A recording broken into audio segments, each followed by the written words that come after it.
What's so truth team? So we're heading down to Atlanta. Y'all know the past couple of days I have been providing, news about different things along the southern region of the United States. And I'm gonna continue that because although rappers and especially the drill set and all that, that's my specialty. Sometimes we have to look outside that box. So that's what I've been doing. And something came across my feed and I'm like, oh wow. Now, although this is a cold case, new information has been released in this situation.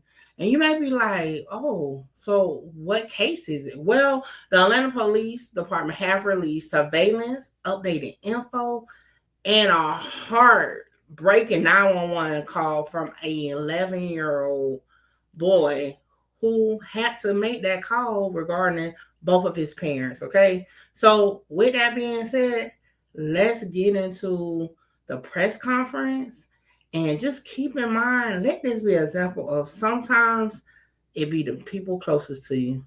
Let's get into it. We had Mickey Truth. Who is this? You got Mickey Truth kicked out. Shout out Mickey. Let's get one thing clear. This your girl, Mickey Truth.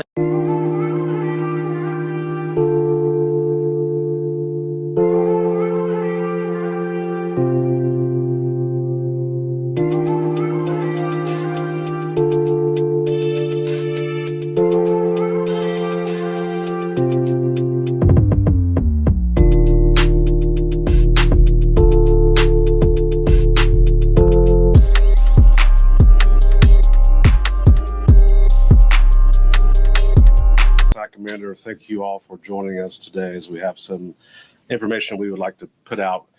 We really need the community's help in this, referring to the double homicide of Stanley Pratt in Centeria Fields. This happened during the early morning hours of December 18th, 2021. This occurred in Southeast Atlanta at 222 Tuskegee Street, Southeast, apartment 401. On the early morning hours, Mr. Pratt and Ms. Fields were shot to death. This occurred in the presence of an 11-year-old. Right now, I'm going to hand the case over to Detective Shepard, who is the lead on this cold case. So, Detective Jerry Shepard, Homicide Cold Case Unit. Like Lieutenant said, this incident happened December 18th, 2021 in the early morning hours, about 7 o'clock. Mr. Pratt walked outside to smoke a cigarette. Also on video, we have the perpetrator lingering in the area, waiting on him to come out. At that time, the perpetrator approached him, shot him one time in the face. Mr. Pratt retreated back into his bedroom, seeking shelter. The perpetrator then followed him into the bedroom. That's where he gunned down both Mr. Pratt and Ms. Fields within earshot and eyesight of their 11-year-old child and 6-year-old child.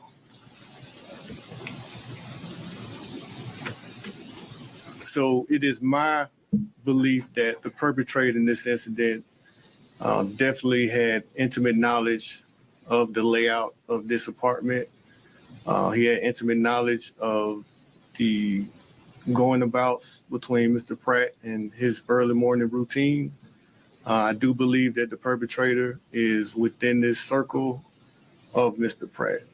And it is definitely important to get this information out, to reach certain people within those circles so we can get this information, so we can get this case to a good resolution. We're going to just play that video one more time. Yeah, and then we're going to move to 911 audio. We'll let you know when we can take questions. But we're going to play this one more time and go to the 911 audio. Shepard, if you can just describe what's going on in the video. Can you get behind the microphone so we can hear you? Okay. Yeah, that'd be great. You can stand in front. You need to see it. Yeah, I need to see it. Yeah.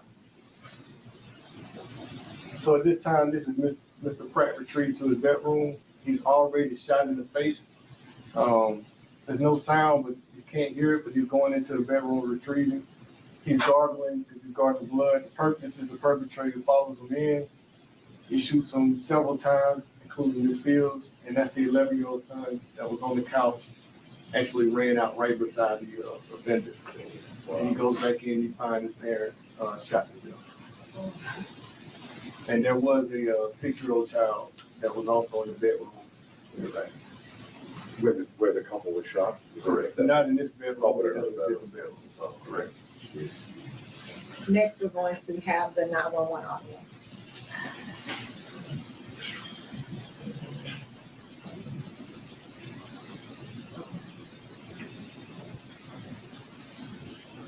Atlanta 911 operator 7933, what's the address of your emergency?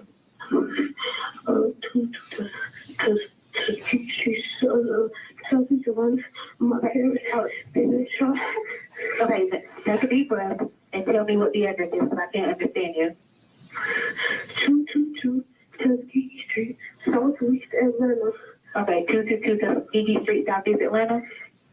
Mm-hmm. Is this an apartment complex? Yes, ma'am. What's the apartment number?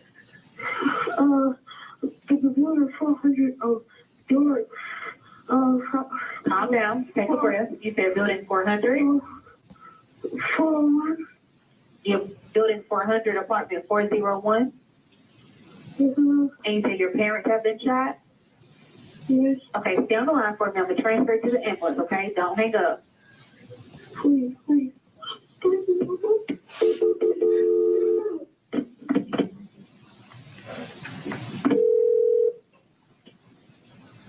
EMS, operator 901, what's the address to the emergency? Atlanta with the transfer. The address is 222 Tuskegee Street, Southeast, apartment 401. Okay, hello, caller. Hello. Repeat the address for my doctor verification. Huh? Repeat that address for my doctor verification. 222 Tuskegee Street, Southeast Atlanta.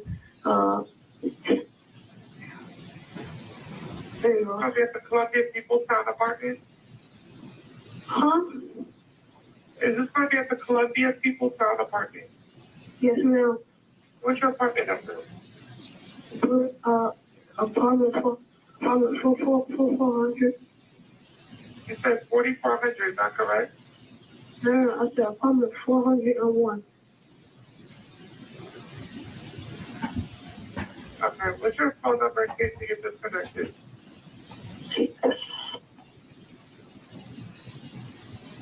Tell me exactly what happened.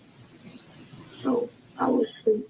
I woke up hearing gunshots, and I woke up hearing gunshots. My parents were on the floor. I went to my phone and I called the police. And I received a complete phone because I don't know how to my parents. Okay, so both of your parents were shot, is that correct? Yes, ma'am. Okay, Elena, you would just find your PD. I'm not on which operator. 7933, they're already started. Okay, hello? Hello? Okay, give me 1 minute. I'm just Okay, can I call my dad? I have to ask you a couple questions to update the paramedics, okay? Okay, please. Okay. Alright. Give me 1 minute. Alright. And you said both of your parents were shot, is that correct? Yes, ma'am. Okay. Alright. Okay, give me 1 minute. How far is it away? I'm not allowed to give ETAs, but we do have this call sent over to dispatch. I just have a couple questions to ask you. You're doing great, okay? Is it Stanley still nearby? No, I don't. I just saw him run out. Okay. Is there any serious bleeding? I'll go check. Okay, go check and then come right back to the phone, okay?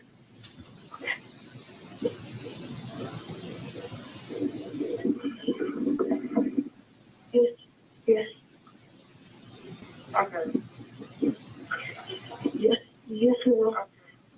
Okay. You're doing great, okay? Are they completely alert? No, they're not looking up. They're still. Okay. Okay, what part of the body was injured? My boyfriend in the face, and I can't tell my mom was shot. Okay.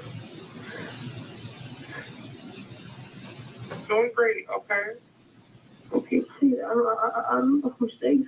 Okay, I'm just going to give you, I just have a couple questions. I'm just going to give you help, okay?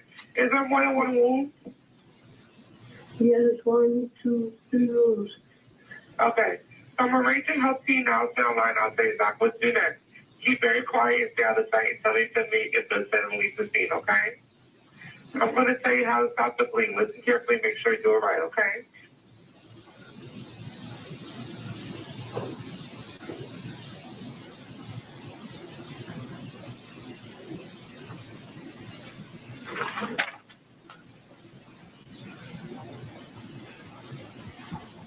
Everyone, this is Sean Pratt. He is the cousin of Stanley Pratt.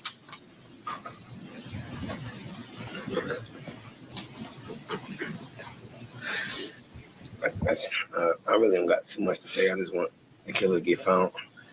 It's a lot of pain. You see what we going through. So, I mean, just get them for. I don't want to do no threats and nothing like that. Just get them off the streets before we get them. I mean, I don't know. I don't know what else to say. Really. Yeah. Hi, my name is Cherie.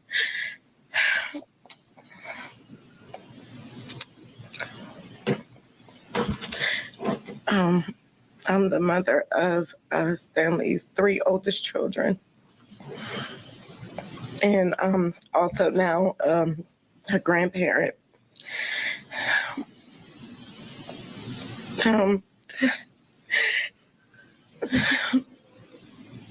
This person took someone means a lot to our family. Not only did they take Stanley, but they took CC. All while 2 children was in the home. A week before Christmas, the Christmas decorations is up in the house. Her son is on the couch.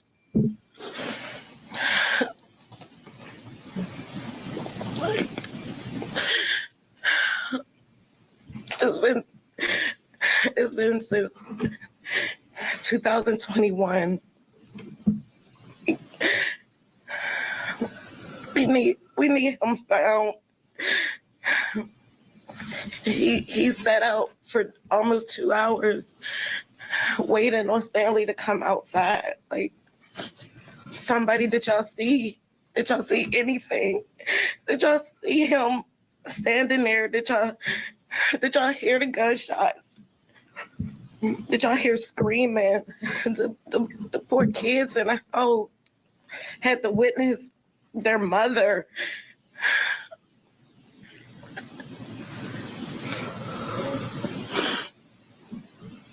I just don't know what else to say. Like, y'all, somebody please help us and help solve this case. This hurts really bad.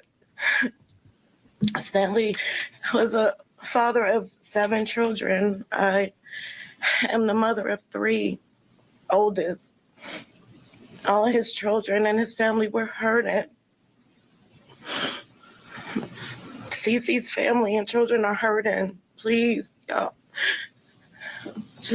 We want to get justice.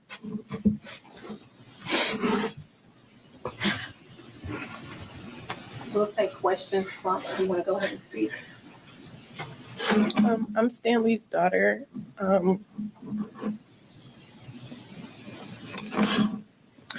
He was just starting to come back around and be there for us.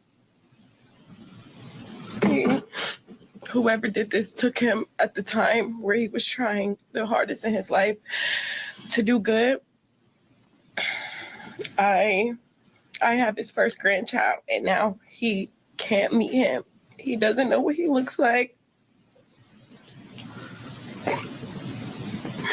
We have to now go to a gravesite so he can see him and so he can know that he had a granddad.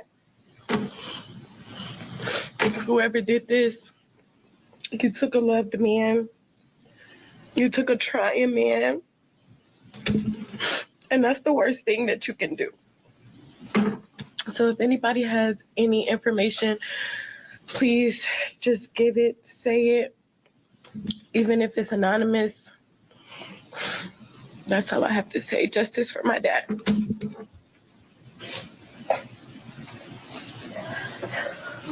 And now we'll have questions from Detective Shane. So no motive, I guess, at this point, huh? No, I haven't established a motive. However, like I said, I do believe that the perpetrator had intimate knowledge of both victims, the layout of the apartment, and I do believe it was targeted. Like Ms. Pratt said, that he laid in wait about 2 hours before the actual incident. He was dressed all in black. He was there for a specific mission, and that was his targets. I mean, we can only thank God that the children didn't get in the way, because I believe he would have probably took them out also, just off the sheer nature and the way he wanted to zero in on Mr. Pratt. What was that camera that captured him? It's like a Nest camera that was just put in the living room. So, and I believe Ms. Fields was not the intended target, but she was in the way when it happened. So she was more like just collateral. And to be clear, the 11-year-old son made that 911 call? Correct. Any other questions? I'm just curious about the timeline. It has been a while now. Why now? Why release this video now? Why come to the public? So, of course, cold cases, we work till the leads are exhausted, and we go over back and look at the cold cases, what new can happen. In this particular case, we need more evidence. We need people with firsthand knowledge to come forward. So that can be the timeline that kind of pushes up. We're coming up on Mother's Day. They don't have a mother anymore. This happened right around the holidays. So we go over the case, look at it, and determine what needs to be done. And I think this will be a big help for the case, getting information from the public. You mentioned needing more evidence. Was there anything in particular in re-reviewing this case that stood out that made you say this might be the thing that has prompted us to ask for the public's help again? That's a good question. So we look at evidence, we look at physical and non-physical evidence.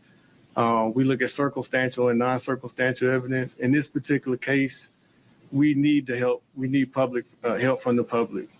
We need actual witness testimony, because I can't speak on the exact evidence that we have, because I don't want to give too much out.